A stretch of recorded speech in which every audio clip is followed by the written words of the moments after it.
Testosterone is the most important male sex hormone. Men who are heavily influenced by testosterone are said to be egotistical and they enjoy taking risks. But a number of European scientists have been trying to find out whether testosterone is really as bad as its reputation.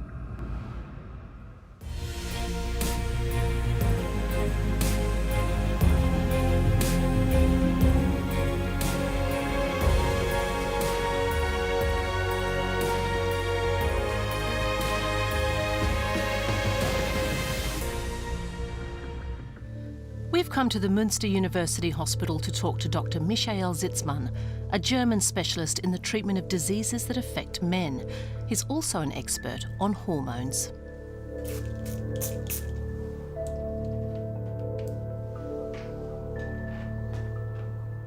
Testosterone is responsible for the development of a number of male physical characteristics, including hair patterns on the head. It also determines beard growth, affects muscles, and a man's overall personality. It's a much more complex hormone than some people might think.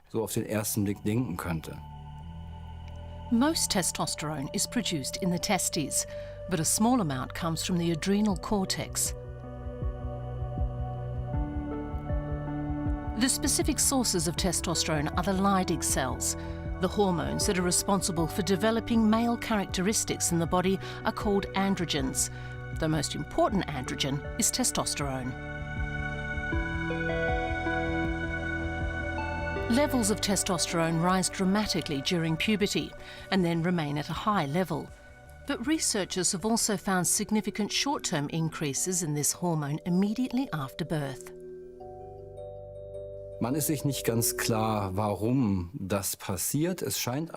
It's hard to say why that happens, but it seems to be a part of the maturation process in the brain and in the male reproductive system. Christian Wolf lives in Heilbronn. At the age of 20, he discovered that he had too little testosterone in his body. Doctors later determined that the cells in his brain were not sending out the proper production signals. The cause of the problem wasn't clear. At first, Wolf had a hard time even describing the symptoms. It took a long time for doctors to come up with a proper diagnosis. Realizing that something was wrong was a gradual process. It didn't happen overnight. I kept feeling worse and worse. I had no energy at all, and no sex drive either.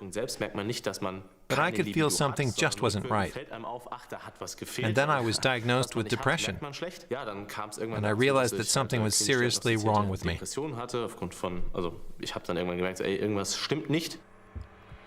Wolf was a medical student at the time and a bodybuilder.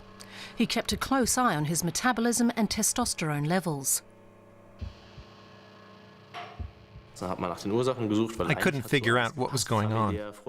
I got along well with my family and had a girlfriend. I was doing well at school. And then I figured out that this might have something to do with a testosterone deficiency. So I had some tests done, and the levels turned out to be about 0. That's a bit low. How much testosterone do men actually need?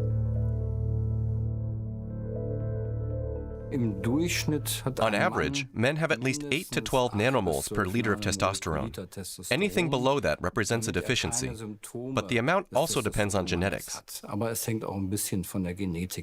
testosterone levels are much lower, about 5 to 10% that of men's. They use the testosterone to synthesize estrogen, the primary female sex hormone. That synthesis is carried out by an enzyme called aromatase. It can be found in cells in several parts of the body, including the brain, adrenal glands, ovaries and testes. In the face of such testosterone levels, Christian Wolf chose a potentially risky form of medical treatment.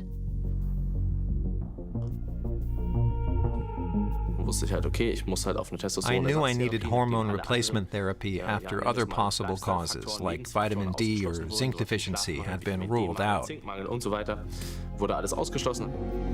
One of the side effects of hormone replacement therapy is that it suppresses sperm production, which can cause infertility. Testosterone is naturally produced in the testicles, but the process begins in the brain, specifically in the hypothalamus.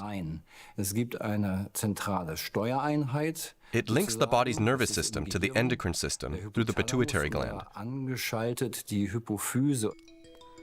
The pituitary gland is divided into two sections. The anterior portion produces two key hormones, LH and FSH. LH is responsible for stimulating the production of testosterone in the testes. FSH contributes to the production of sperm.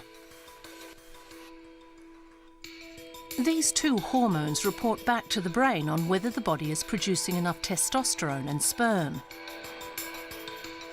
The brain adjusts the amounts of each as necessary.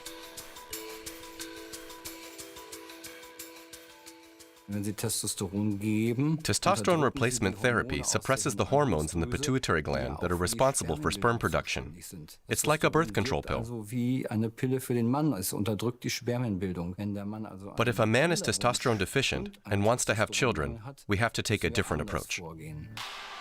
Low testosterone can have serious effects on the body, but can too much of this hormone make men overly aggressive? This is Lyon, home of France's Centre for Cognitive Neurosciences. Jean-Claude Dreyer is a research director here. Dreyer has been studying the influence of testosterone on human behaviour, and he's found little evidence that testosterone stokes aggression in men. The effect that testosterone has on human behavior is by no means clear, but there is some indirect evidence. For example, high levels of testosterone have been found in some prison inmates who've committed serious crimes. And we did a study which indicated that patients who are given testosterone injections could become more aggressive. But testosterone can also actually improve social behavior.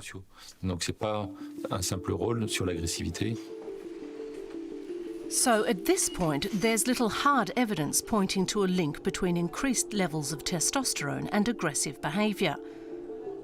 Dreyer conducted an experiment to try to prove or disprove these claims. His first task was to measure the testosterone levels in the participants' blood.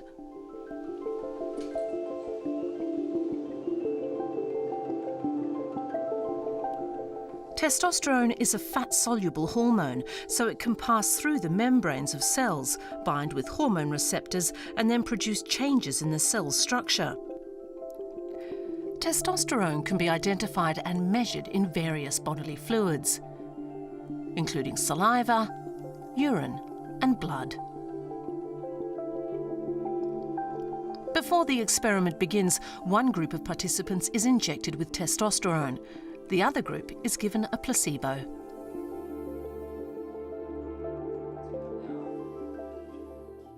We tried to determine whether the increase in testosterone levels would contribute to a change in behavior. This graph shows that both groups started out with approximately the same level of testosterone. Then we gave one group testosterone injections and recorded the increase in the level of this hormone. Now the test subjects are going to take part in a game exercise called Ultimatum. The game is frequently used in behaviour research. It's designed to test whether a person is generous or selfish. One of the players is given a sum of money and is required to share part of it with the other. If the second player accepts the offer, the deal goes ahead as planned, but if he rejects it, neither player gets any money. At this point, we observed no difference between the player who'd been given testosterone and the one who hadn't. Now the rules of the game are going to change a bit. The players will be able to use the money to reward fair behaviour or punish unfair behaviour. And this is where Dreyer and his colleagues observed a difference between the player who got an extra dose of testosterone and the one who didn't.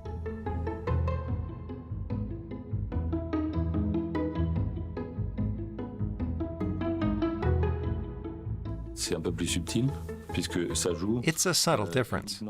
and we confirmed it only in the second stage of the experiment. The group administered with extra testosterone imposed a more severe punishment when they believed that they hadn't been given enough money.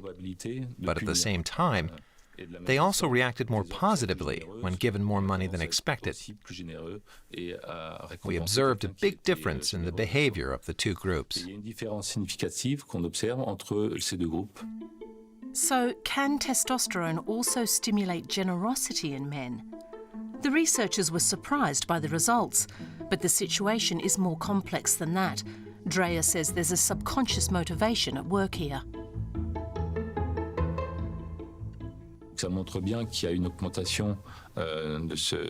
This phenomenon shows clearly that you can improve your social status if you cooperate with people or engage in other kinds of positive social behavior. So while testosterone can influence aggression, it also plays a role in the ability to act with generosity. Dreyer has been looking for more evidence to support his theory on the influence of testosterone. So he's been studying brain activity.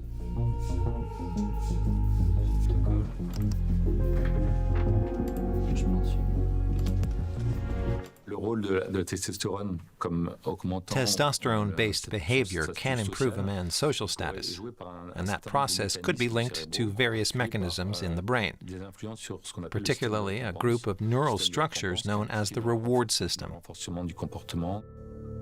Improved social status generates a sense of well-being, like a reward. That may explain the boasting trait commonly associated with excessive manly behavior. There's always a motivation behind generosity. If someone sees you being generous, they're more likely to think highly of you. For example, men will probably be more generous if they know that they are being observed by women. This indicates another link between testosterone and generous behavior.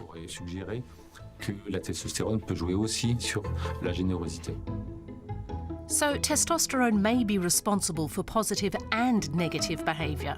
In both cases, this behavior seems to be directed at preserving or even improving social status.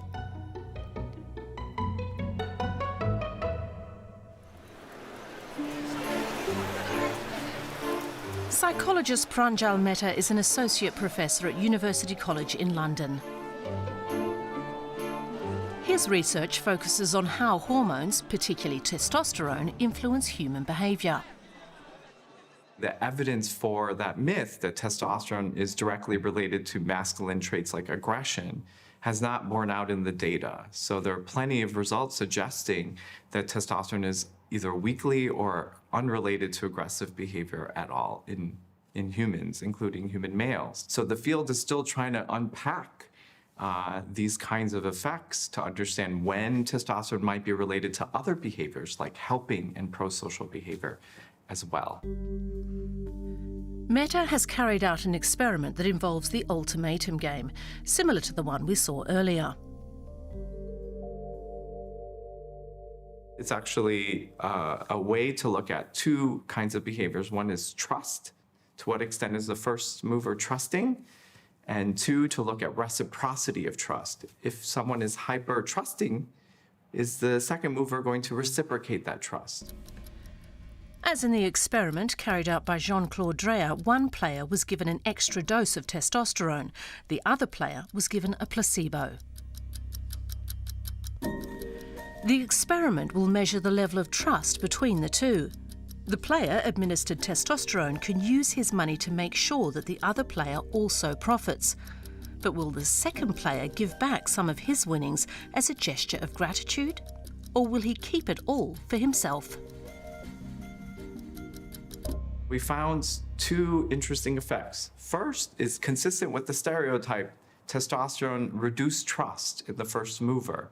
So that is somewhat consistent with the stereotype of testosterone being related to competitiveness and threat in the environment, and maybe mobilizing more selfish social behaviors, right? So I want to keep the money. Next, the players reverse their roles.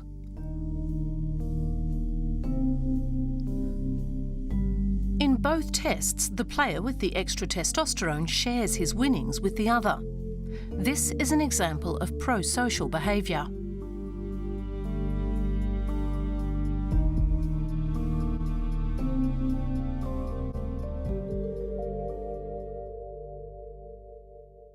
We know that reciprocity in cooperative situations is going to garner status. And what we found is that testosterone boosted reciprocity, and we're arguing that in a cooperative environment, it's through prestige and pro-social behaviors that you gain status. And so in those situations, testosterone actually might boost pro-social behavior. Mehta is convinced that testosterone plays a much more complex role in human behaviour than researchers previously thought. For example, it can promote socially positive behaviour. But there's always a motivating factor behind that behaviour. You can imagine when we think about our leaders and people in positions of power, they have expertise, knowledge, and experience that they're going to relay to their subordinates. That's part of being a good leader. That's also part of some definitions of power. Where you're helping others as a way to influence others in some way. So you could think of it as pro-social, but it's also, in some definitions, an exertion of power. But concepts such as masculinity, status and power are perceived differently in various cultures around the world. Will the test results differ from one country to the next? So if my laboratory is in London, someone else's laboratory is in Germany, someone else's laboratory is in a rural part of the south of the United States, that should theoretically be expected to change the results. But the effects of testosterone on the human body are the same, regardless of culture and geography. When Christian Wolff found out that he was infertile, he started looking for solutions. My mother took me to see a urologist, and he told her that I would never have children, but I could have a superlative sex life. My mom didn't think it was funny, so I started reading up on my condition. Is there a medical solution to infertility caused by testosterone deficiency? Dr. Zitzmann offers some hope. Wenn ein Mann einen Kinderwunsch hat und gleichzeitig ein One of the things we can do for men who suffer from this problem is to give them injections of gonadotropin hormones. Das wäre dann die richtige Therapie. This form of treatment has been used for years, even decades. Oder Jahrzehnten bekannt. The gonadotropins include LH, which is responsible for the production of testosterone in the testes, and FSH, which contributes to the production of sperm.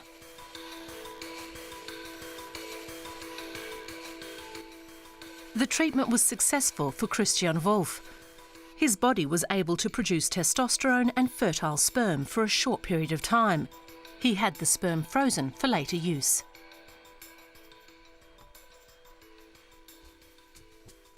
If I had listened to what the doctors told me at first, it would have ended right there. But now, I can have children. Oliver Schultheis is a professor of psychology at Friedrich Alexander University in Erlangen. His research work focuses on how testosterone affects the body, specifically bone growth. Man kann diese lang andauernd wirksamen Effekte von Testosteron unter anderem Testosterone and estradiol, its counterpart in females, contribute significantly to bone strength and density, from prenatal development to maturity.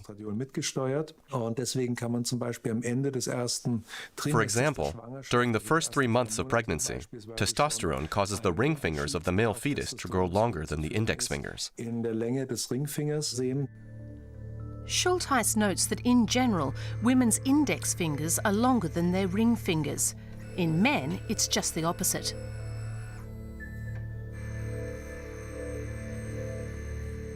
You can see that in this image of a man's hand. The index finger is clearly shorter than the ring finger. Testosterone clearly has an influence on bone growth, even in the early stages of pregnancy. It may also be responsible for the early development of the so-called power motive. Mich als Wissenschaftler interessiert natürlich schon zu wissen, ist As a diese scientist, Machtmotivation I'm interested in finding out where that etwas, was motive auch comes eine from. biologische I Wurzel suspect hat, that its origins can be found in biology. oder ist da überhaupt nichts zu sehen? Here, Schultheiss is conducting an experiment in which the participants write a fantasy narrative. This may help him to determine whether they are motivated by power. Machtmotivation oder The power motive is a common human characteristic that involves one person's efforts to have an impact on the behavior of others. This motivation does not necessarily manifest itself in conscious attitudes or the beliefs that we have about ourselves. Our research indicates that the way we perceive ourselves actually has little to do with what makes us tick and what influences our spontaneous behavior. Was unser Verhalten im spontanen Fall beeinflusst. This part of the experiment involves a series of 10 tests aimed at finding out how the participants respond to victory or defeat. The test results can be manipulated. One participant can win up to 8 of the 10 rounds. The researchers want to find out whether any changes take place in the test subjects' hormone levels.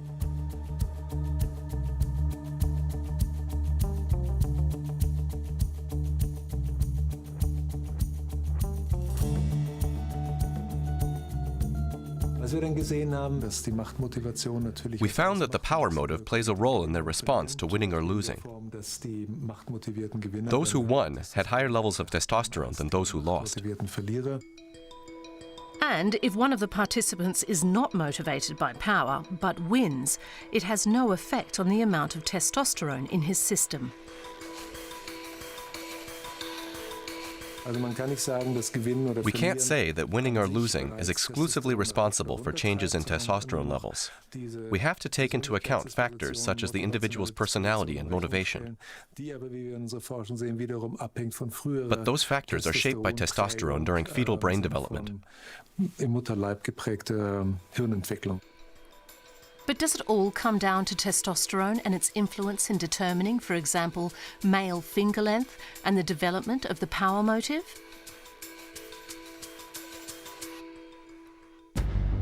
Women have only 10% of the testosterone levels found in men. Does that mean that they are less motivated by power? Wir haben auch Hinweise darauf, dass bei Frauen eher ein weibliches There's evidence that indicates that there is a connection between the length of women's fingers and the power motive. komplex, ja, aber das ist alles noch It's a complex situation that will require a lot more research. einiges nachgelegt werden. Scientists have learned more in recent years about female sex hormones, but the relationship between women and power has not been widely studied. The field has focused on male reproductive system and males for the past 100 years and has largely neglected looking at female sex hormones in the context of status and leadership.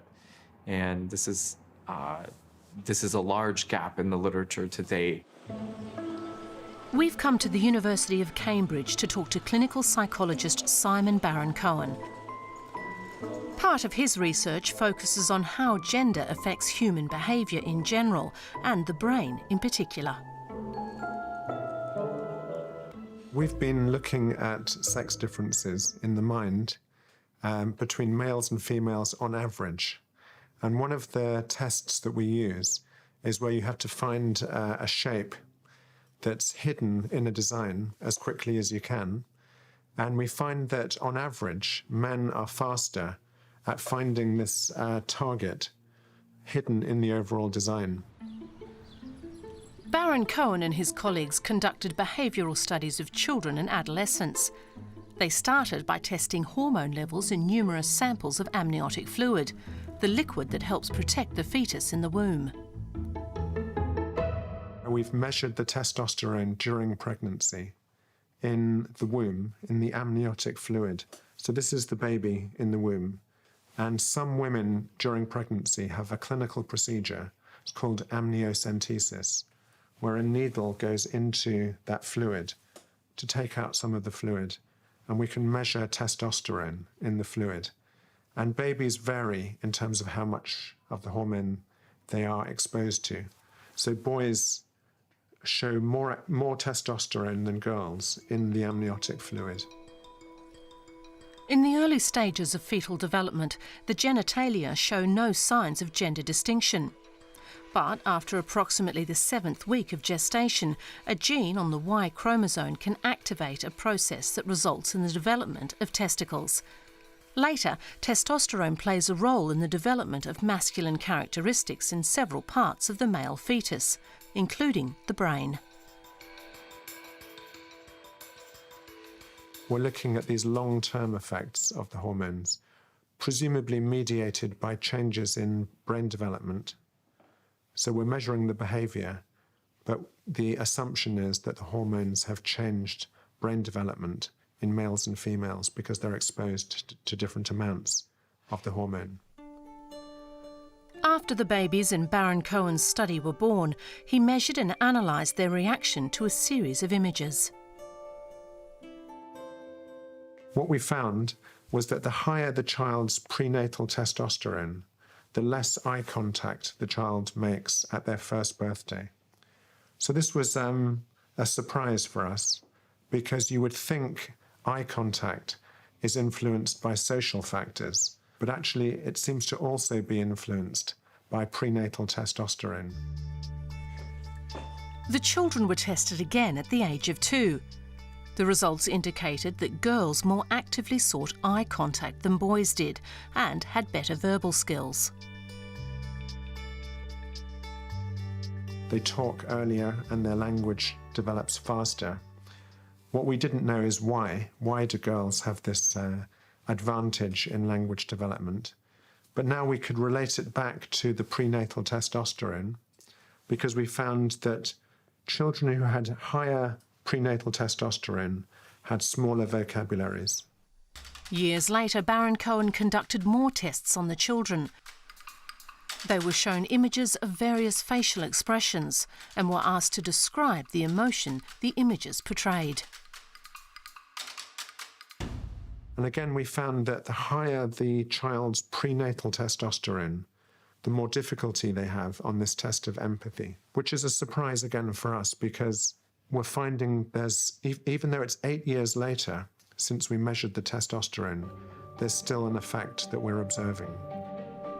To sum up, girls did better on tests that involved verbal and social skills.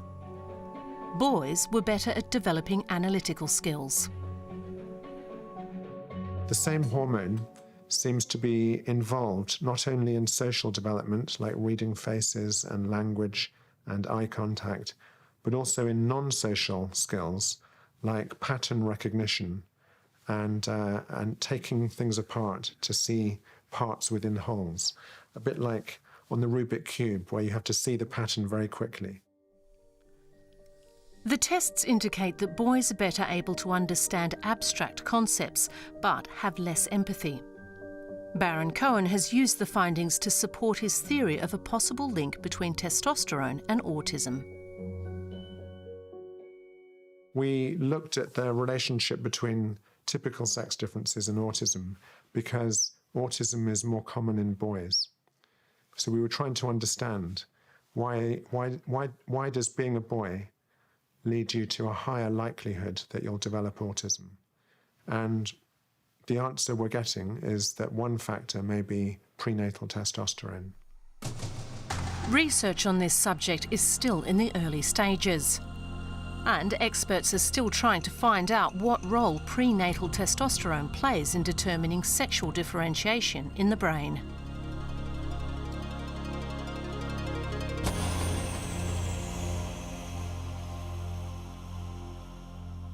There's no evidence of predetermination in the brain. We're sort of pushed one way or the other by hormonal effects in the early stages of fetal brain development. But very much development happens later, after birth, in infancy, and beyond, when hormones act jointly with a number of external factors in the environment, and above all, in a child's social environment. Pranjal Mehta has been researching the influence that hormones and social environment have on behaviour development. Researchers have, including my lab, have looked at both directions of effects, how hormones influence dominance and status-related behaviors, and how one's social status and the environment, in turn, can impact hormone fluctuations in a feedback loop. Mehta also studied how people perceive themselves and how that perception influences their behaviour. Do people consider themselves dominant or passive, and what role does testosterone play? And so what we found was that testosterone didn't have a direct effect on competitive decision-making, but it really depended on whether they filled out the questionnaire suggesting that they were high or low in dominance. So some of our work does suggest that hormones do impact behaviors such as competitive behavior. But interestingly, and inconsistent with the sort of myth about testosterone's direct effect, this depends on people's personality, so the way we see ourselves. So testosterone influences our personality, and in turn, our personality influences our level of testosterone. High levels of testosterone are said to make men virile and dominant, and society either views such men with respect or contempt. Testosterone also fuels competition among men. Perhaps it's no coincidence that this hormone was discovered during the late stages of the Industrial Revolution.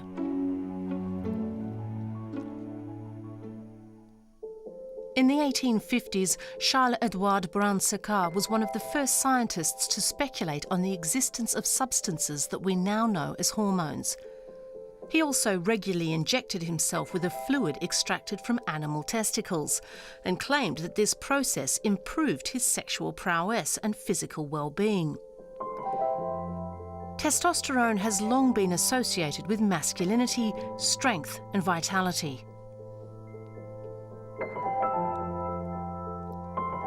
Today, testosterone replacement therapy has become popular among older men. In some advertisements, it's touted as a miracle cure, much as Brown-Séquard claimed more than a century ago. Pharmacies, doctors and drug companies make a lot of money selling testosterone preparations. Sales have increased sharply since 2007.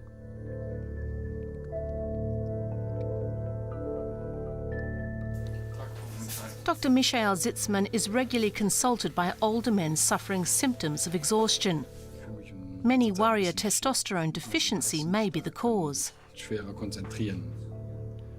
Zitzman tests the patient's sperm count and bone density, among other procedures. In most cases, he's not able to attribute the symptoms to reduced levels of testosterone.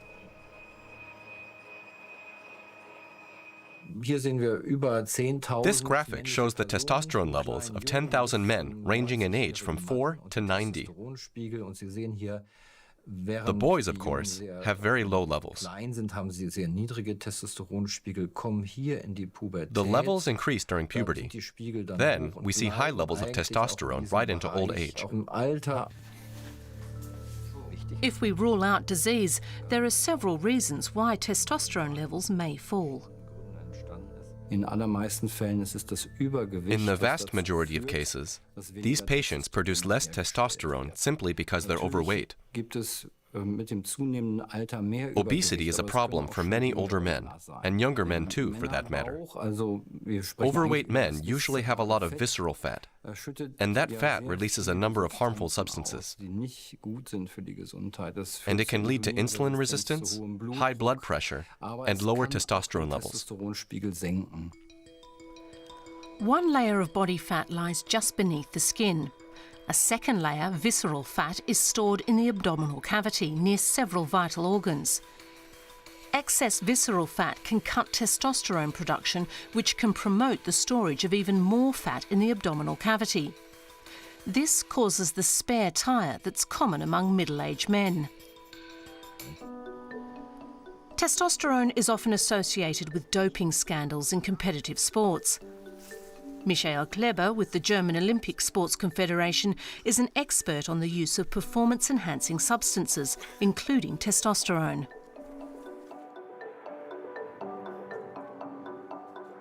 Testosterone plays a key role in regulating muscle mass and how the body responds to exercise. During prolonged physical activity, the muscles suffer minor trauma. So afterward, the body starts repairing the damaged muscular tissue and increasing its strength and size. Until recently, only professional athletes used performance-enhancing drugs. Now, amateur athletes are taking them as well. The use of testosterone derivatives, called anabolic steroids, at commercial fitness studios is a huge problem right now. We believe that 13 to 16% of all clients have used doping preparations, mostly anabolic steroids. It's a lot more widespread among amateur athletes than it is among the professionals. Healthy males produce 4 to 8 milligrams of testosterone every day. But for those who are trying to increase muscle mass and performance, that amount is too little. Christian Wolf tried using testosterone supplements to counter his hormone deficiency. You can buy testosterone boosters in capsule form. I knew that they weren't going to work, but I tried them anyway. The companies that make these products play on your emotions. That's why I bought them. And of course, they didn't help at all. But only anabolic steroids, synthetic versions of testosterone, can produce the kinds of results that the athletes want. The use of steroids to enhance performance is widespread among bodybuilders.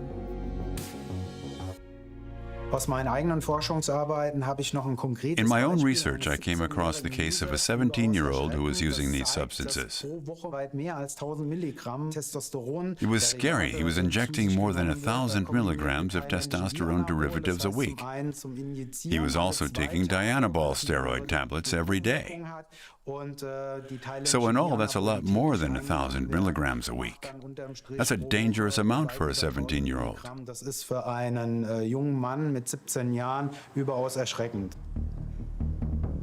The abuse of anabolic steroids can have a number of dangerous side effects, including high blood pressure, strokes, heart attacks, and liver damage.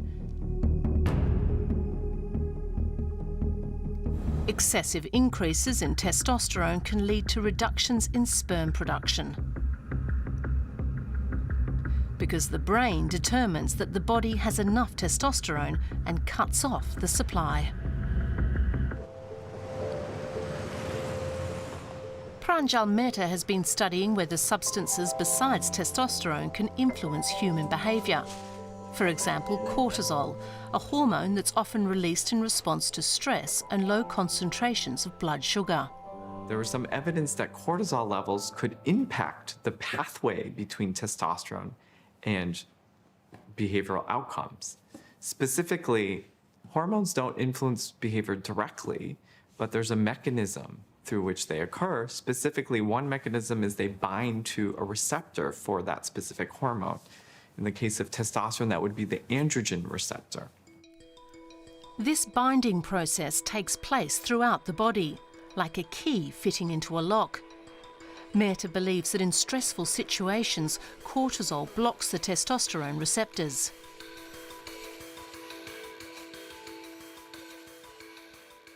If cortisol levels are high, that could actually antagonize or impede the relationship between testosterone and behavior, presumably through molecular pathways such as receptor reduction. And so we theorized what we call the dual hormone hypothesis.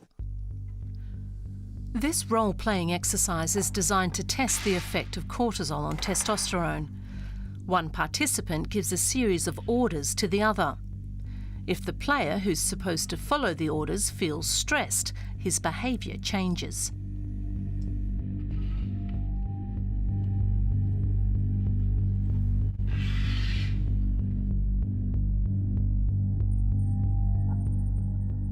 We found that when levels of cortisol were low, that effect occurred, that higher testosterone was related to more dominance. But when cortisol levels are high, that effect wasn't there. Higher testosterone was not related to more dominance. So this is suggesting that testosterone's effects on dominant behavior in a position of leadership really depends on what's happening in the stress axis in the body. So, is it possible that testosterone is just one of many substances that can influence human behaviour? More research on this subject needs to be done. At this point, experts have come to a variety of different conclusions. Biology does not mean simplicity. I think it's recognizing and appreciating the complexity that we are human beings, we're dynamic systems, we've developed and evolved to adapt to different environments, and that hormones actually, their beauty, again, is that they are responsive to the environment. So your hormones affect the way you behave, but then the environment also affects your hormone release. In general, testosterone represents two of the major societal themes of our time: competition and success. The cliché is that men who have too little testosterone are losers. Men who have a lot of it are winners.